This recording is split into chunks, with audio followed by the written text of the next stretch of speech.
Hello, good evening. I hope all is well with you. Today, we are talking about the subtle art of self muscle testing. And this video has been a long time coming. This is actually something that I've practiced every day over the last 8 years. It's something that I hold very sacred to me. It's something that, again, I don't take lightly. It's a very powerful tool. And at the same time, it's a very simple tool to use, and I'm going to be sharing some slides. I'm going to be going through several techniques. Actually, I'm going to be going through 9 techniques in total. And the reason why I'm giving you so many is because there's maybe 20 different ways that you can both muscle test or self muscle test. And the goal is to practice. You're not going to get it the first time. If you do, it's something that is not, it's not as, it's kind of rare to see people who kind of just start this and are really good at it from the beginning. It's a skill. It takes practice. There's people who go to school to do this. There's people in the applied kinesiology industry that, again, study this for years, go to school for this and apply it. In the fitness industry, in the correction of the bones, muscles, connections in the body. So with self muscle testing, we're learning how to do something on our own, something that we would typically do either with somebody or somebody would do with us. We're learning how to tap into this subtle art for ourselves, right? And again, I learned this in 2016 when I was getting certified for psychological kinesiology. And it's something that has absolutely changed my life. Being able to ask my consciousness, my subconscious mind, my unconscious mind, or even superconscious, yes or no questions and get an answer, it's been amazing. Also, being able to affirm yes or no when it comes to different things in my life, whether that be the right types of foods I'm eating, the things I'm drinking, all those things, right? I use muscle testing for everything. And my goal for you is to just allow yourself to do this, allow yourself to trust yourself, practice it. If it doesn't work the first time, it's fine. The goal is to practice and find which one works best for you. So let's just get started. Let me share my screen. And again, I'm going to be giving you guys this as well in the PDF format so that you guys get that. We're also writing a book. So the book is going to talk a little bit more about the science behind kinesiology, the history of kinesiology, things like that. But for the sake of today, we're going to get into muscle testing and then self muscle testing almost immediately. All right. So Melissa and I are very excited about this because I know it's something that you're all very interested in. So muscle testing, right? The basics of muscle testing, it's kinesiology, right? Kinesiology is the study of body mechanics, right? The study of how our muscles, our bones, everything works together. And the main principle is here is that when something is not, when the body's in stress or when the body is going through something that's abnormal, it weakens the immune system, it weakens the nervous system, right? And you can detect with communication with the muscles when your body is in this stress state. Right? So from a practitioner state, like what we're doing is we're trying to identify when it is weak and when it is strong, when what we're doing is weak or when it is strong, right? And again, it's about finding yes or no questions. People use this for chemical sensitivities. People use this to identify allergies. But for the sake of what we're talking about in this specific training and these trainings that we are hosting for you, it's more about connecting with our body's consciousness through the subconscious and the unconscious mind, right? Gaining the ability to have more clarity in communicating with the aspects of those minds, right? So it can be used with, with other people's muscles. And typically you'd find if you've been into a chiropractor, muscle testing is something either they have you put your arm to the side or they have you put your arm forward and then they push down on your wrist, right? And you can utilize this tool to identify things that are true or false, right? Get yes or no answers. And a strong response indicates something that's aligned, it's truth. And we can start to use our language to be very specific with the questions, or very specific about what we're testing on to get those yes or no answers. And again, people use this for all types of things, right? Now, Muscle testing, again, it's an art and it's a skill that you develop over time. So there's sometimes where it's good to do it, sometimes where it's probably not as suitable to do it. But more specifically, you need to understand that it is not perfect. Like it's not going to be perfect. Don't don't beat yourself up if you're not getting this immediately. In fact, it might be best to work with somebody who does have the ability to muscle test, who has developed the skill over time, that can go and teach you and work with you and identify some of the nuances, and can sense if there's maybe a belief or an emotion that's holding you back from being able to communicate in this way, right? So give yourself that time, give yourself the permission to test this and fail at this, right? So when not to muscle test, you don't want to muscle test when you're hungry. You don't want to muscle test when you're thirsty or dehydrated. You don't want to muscle test when you're super tired or stressed. I'd also say don't do this when you're desperate and when you're trying to find an answer like to something that's really pressing because you're stressed, right? Definitely don't do this when you're intoxicated. You're not going to get really good results. When you're feeling really emotional about something you want to know about, you're in a crisis moment. Again, it's probably not the best to do it unless you've developed this skill over time and you can trust your own skill, right? And you trust your own intuition, trust the subtle energy that we're working with here, right? Now, it is very powerful, right? So it's a very powerful tool, but that doesn't necessarily mean that you have to do it powerfully, right? Do not force it. We're working with subtle energies, and a majority of you are Reiki masters, Reiki healers. You've been attuned, so you understand what I mean when I'm saying just do it gently, right? It's about the subtleties of the energy more than anything else, right? And it's a skill you get better at over time. You can ask to get yes or no answers. Don't force it, and again, it's gonna become easier to do it. And then I would say muscle testing, if you already know muscle testing or you have seen it before where you're working with somebody, also practicing muscle testing in that way will help you advance your ability to self muscle test. But for the sake of this, we're trying to focus on you right now, right? And I say this is probably, for me, it's been the best thing because it's allowed me to have a deeper relationship with God. It's allowed me to have a deeper relationship with my own abilities, and it has heightened my intuition. My ability to sense things when they're on or off, even when I'm not muscle testing, right? So what's the difference between muscle testing and self-muscle testing? I'm pretty much just covered it. But with self-muscle testing, we're not working with anybody else. We're working with ourselves. We're working with our hands or our body. And again, you become the practitioner, and you become the facilitator, and you become the user, right? So you're playing all these roles in one. Give yourself the time to get this, right? And Melissa and I, we've gotten trained in this. We went out to, we got certifications. We've trained with people who have been doing this for 15, 10, 20 years in some cases, right? And it's about doing the work and practicing. And we've utilized this to identify both physiological challenges. We've used this to do emotional challenges, psychological challenges, right? This is going to involve you testing things, so you got to learn how to trust yourself over time, okay? And the 9 methods I'm going to cover today, again, these are probably the 9 most popular. And again, take the time with each one. I don't know what's going to be the best one for you. Only you and your body can understand that, right? It's really a you versus you type of thing, right? So the first method is probably the easiest. It's probably the one you probably heard the most of. It is the sway test method. We'll get into all the the steps for each one. I just want to list all these 9 techniques for self-muscle testing. The second one is the ring of certainty. The third one is the twin rings, where you make 2 rings with your fingers, and we'll go over that. Then you have the lone finger method as well. That's something that I've seen people use. I've used it before too. It's just not necessarily my favorite. We have the arm pull down self-muscle test, which is similar to a regular muscle test that you would do with somebody else. But in this case, you're doing it with yourself. You're doing it on yourself. Method number 6 is sticky smooth. We'll go over that in a bit. The scissors method, again, you making scissors with your hands.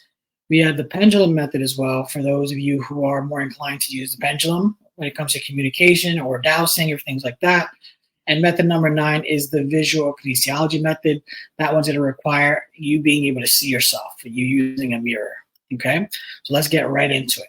The first method is the sway test. Now, if you've read the book that I wrote, or the chapters of the book that I wrote with the perception pivot, that's part of the pivot point system, I talk about the sway test in that book. And I do because it's the easiest. So when you're muscle testing, and you're going to see, I'm being redundant with step 1 for all of these, because it's really important that you do this in a place where you're not distracted, in a place where there's no noise, there's no other people talking, there's no stress around you, right? You don't want anything to interfere with what we're doing, because we're essentially communicating from within with ourselves, and tuning into the subtleties of the actual techniques that we're going into, right? You usually want to have your feet, in this case with the sway test, you'd be standing. So you want to stand up, and you can also sit down with it, but you'll sense there's a larger range of motion when you're standing. Right, so some people sway left and right, some people sway forward and backward. Either which way, allow yourself to be comfortable to move in any which way, because I don't know how your body's going to move, right? It's up for you to find that out, right? Now, distance your feet apart, try not to cross your arms or cross your legs, and take some deep breaths. And this is not something that's just specific for this method. To try to relax, take some deep breaths anytime before you do muscle testing, just to make sure that your body's calm and focus on what you're doing. Now, specifically with the sway test, I would tell people to close your eyes, because you can tune in more to what's happening inside your body when you close your eyes. And you can tune in more to your emotions when you close your eyes as well. Now, step 2 is just getting ready to sway. And in this case, what we're doing, we're trying to get a yes or no answer, right? So what we'd say is, body, show me yes. Body, show me yes. Body, show me yes. Right? Now, I felt a little pull going forward, and that's what you want, right? You want to feel affirmative. We're going to move towards the things that are good for us, or we're going to move back to things that are not, right? So this is affirming yes going forward, and affirming no is going back, right? So give your body a moment to respond, and say it with conviction, eyes looking forward, and close. Say, body, show me my yes. Okay, body, show me my no. Okay, so it's very subtle, right? If I was standing, I'd feel this range of motion a lot more. But it's there. I could also say, my name is Josmar. Go forward. My name is Samantha. Going backwards. Okay. All right. So that's pretty much it. Right. Now, there are some nuances, right? The pro tip is that you want to utilize phrases and not just say the phrase. Like, you don't want to think about what you're saying. You want for that both to be aligned, because I'll give you an example. If you're saying something, but you're thinking about the doubt of it, then you're giving your body mixed signals. Right? So you want to focus on what you're saying and what you're thinking at the same time. Make sure they're in alignment, because when they are, you'll get a more accurate reading, right? So it's important to sync your words with your thoughts, right? Now, the next step is to affirm and confirm your yes, right? So we've asked body what's to say for yes. Body, fall forward for yes now is what we want to say. Body, fall forward for yes. So now when I say this, my body's actually falling forward with a little bit more energy, because now I'm commanding it to move forward, as opposed to saying, show me my yes, right? So body, fall forward for yes, right? Very strong for me. Practice this. Next step is just doing the same thing with the no. Body, fall backwards for no. Okay, that's, again, very strong. Body, fall backward for no. Right? And I'm not moving myself consciously. I'm fully allowing and surrendering to the communication that my body's going to have with me. Right? So your ability to surrender is going to help you so much with all of these methods, right? And again, that's pretty much it. And if you're struggling, there's different ways you can connect with really good memories and really bad memories for forward and backward. You can say yes, yes, yes, or no, no, no, and that'll also be suitable for doing the sway test. So again, just practice this on your own. I believe in you, and I believe that this one may be the easiest for you. But again, I'm a little biased because I've seen it work for hundreds of people. All right. Now the second method. Oh, okay, there's a little diagram. I forgot about that. And I'll be adding diagrams in the book. So I think that's the only diagram that I have for this specific presentation. All right. So method number 2 is the ring of certainty. Now, anybody who knows me knows that this is the one that I use the most. It's my favorite method.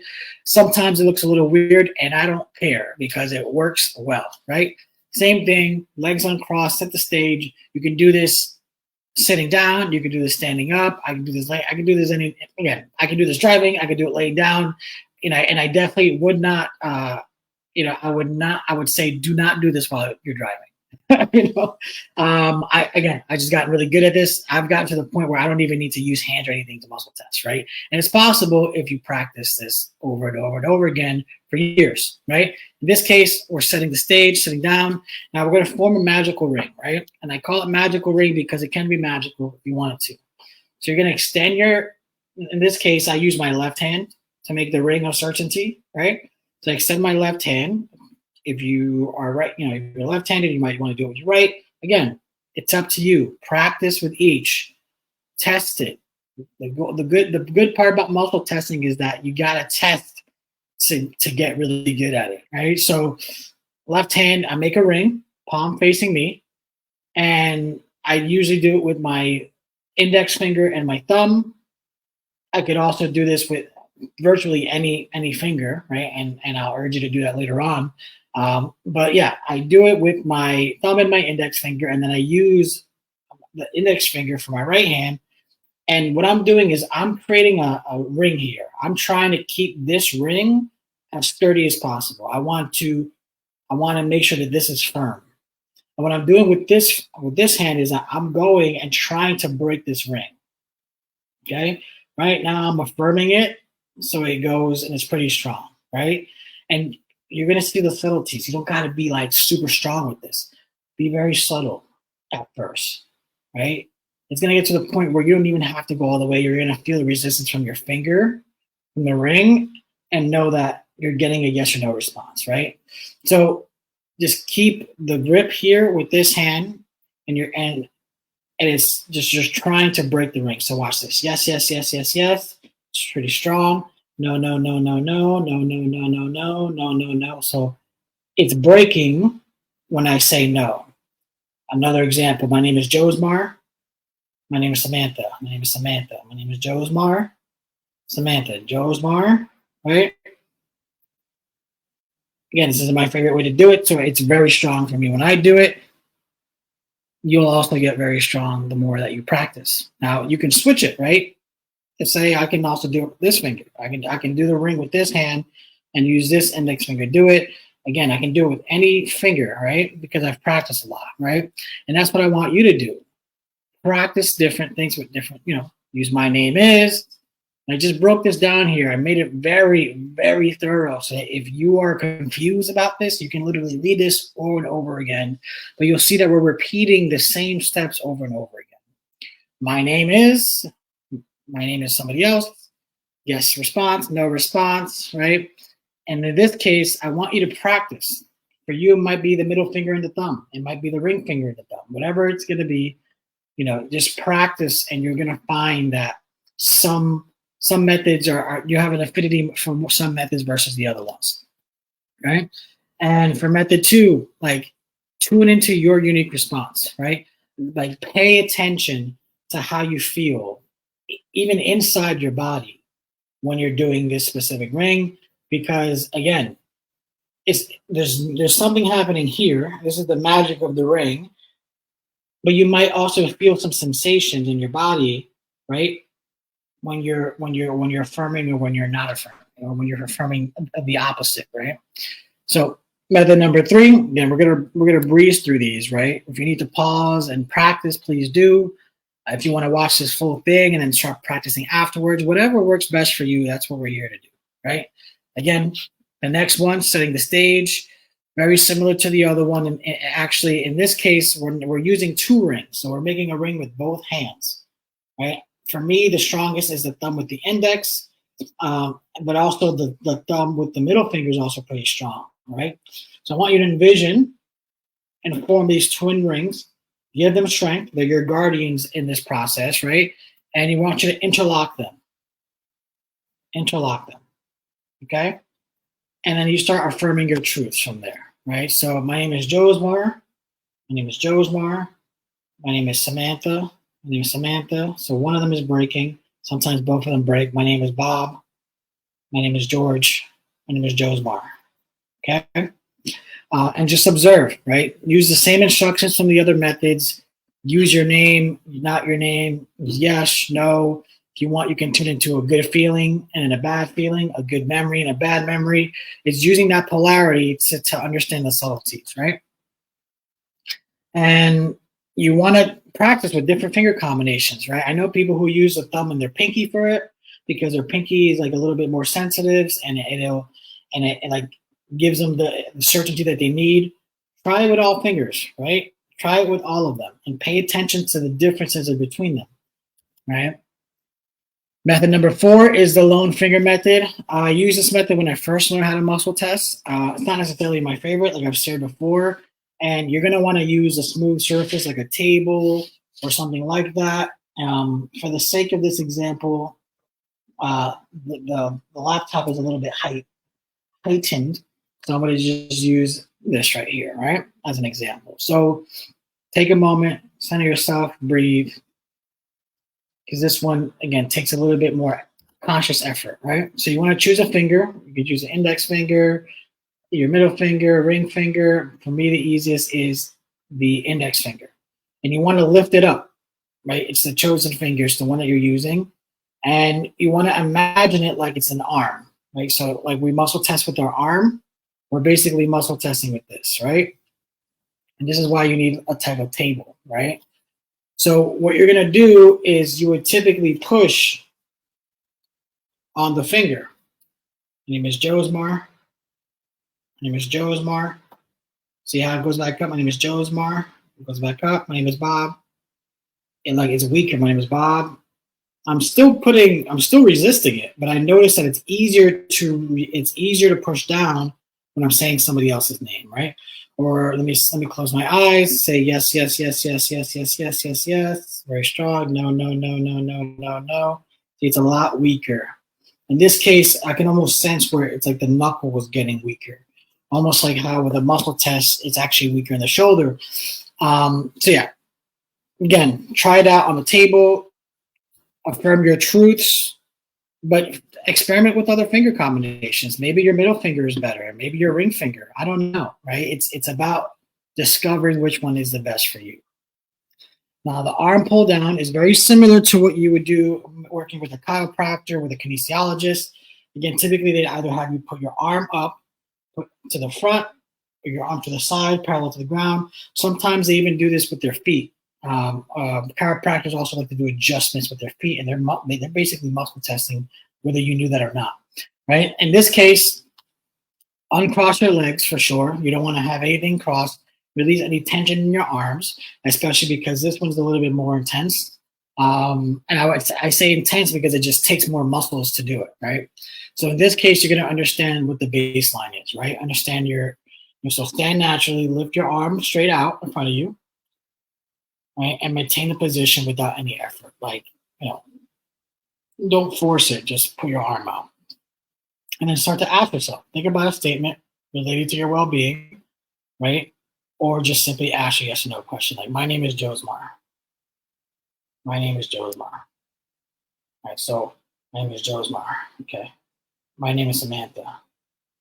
Okay, so my name is Samantha. My name is Josmar. My name is Samantha. Okay. So it's obviously, I've done this many times before, but specifically when we're doing regular muscle testing, especially with the arm, you'll notice it more than working with your hands that your shoulder actually locks in place.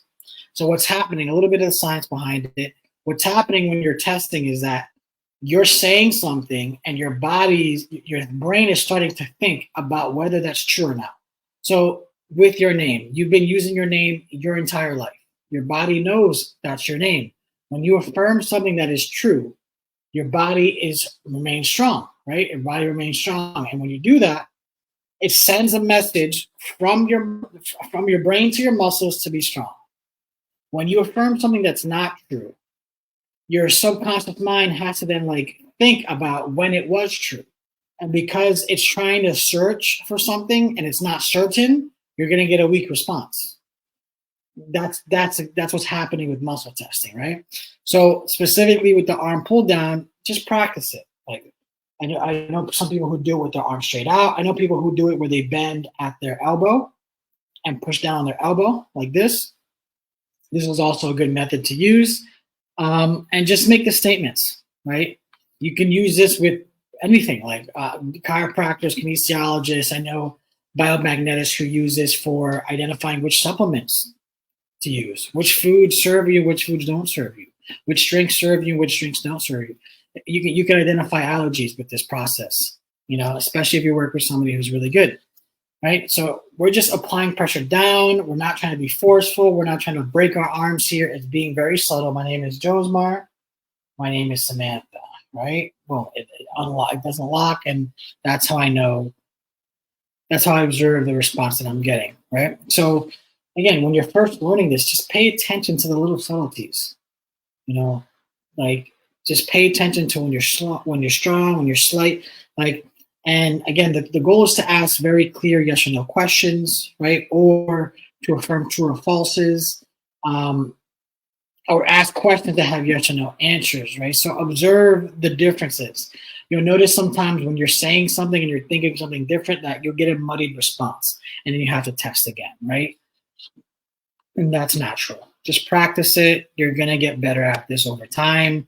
And one of the things that I say specifically with the arm pull down is just observe when your body is feeling strong or weak. When you're out and about in the world and you're doing something, you can just test. It doesn't even have to be anything specific, right? It can be like, am I strong right now? Am I weak right now? And you'll see whether your body or your nervous system is out of balance or in balance, right? And that's something that you can do, and you just repeat it as necessary with different statements, different questions, so you can establish a new baseline. Method number 6 is the sticky and the smooth. With this one, again, you want to make sure you're relaxed. And this one's interesting because you're actually just rubbing your fingers. You're taking 2 fingers and you're rubbing them. So there's a subtle energy, very, very subtle with this process. So this is actually something that I get away with when I'm speaking in front of an audience or a crowd, because I can do this real quick and nobody's really understanding or paying attention to what I'm doing in the moment for the moment, right? And again, it's something that's very subtle. So it's almost like massaging your fingers, right? So engage, so you just start rubbing, right? And picture what you're doing is where stickiness and smoothness is the difference, right? The polarity is sticky or smooth, right? And just feel your fingers and go back and forth. So now you're going to start affirming. Like, my name is Josmar. My name is Josmar. My name is Samantha. So what I'm noticing is that when I say my name, it's stickier when I say my name, right? My name is Josmar. There's more friction. It doesn't go smooth. It almost keeps on stopping. There's a lot of friction. There's a lot of start and stopping. My name is Samantha. And with the Samantha, it's just smoother. This is interesting. I don't practice this often, so it's pretty cool to see it work. And again, you can experiment with different fingers. Like explore. Fingers pointing up, fingers going down, sideways. Again, you're in control. And it's about finding the subtleties that work for you. So try different finger combinations. Some people even do it like when they do cross hand. I try to stay away from the crossed hand because anytime you're crossing your body, anytime the right is crossing over the meridian, the left is crossing, you're activating both parts of your brain, and which is great. I'm saying as a practice, but for the sake of this, you don't want to cross your legs or your arms so that you can get a more honest reading. And just start practicing. Practice with affirmations. Practice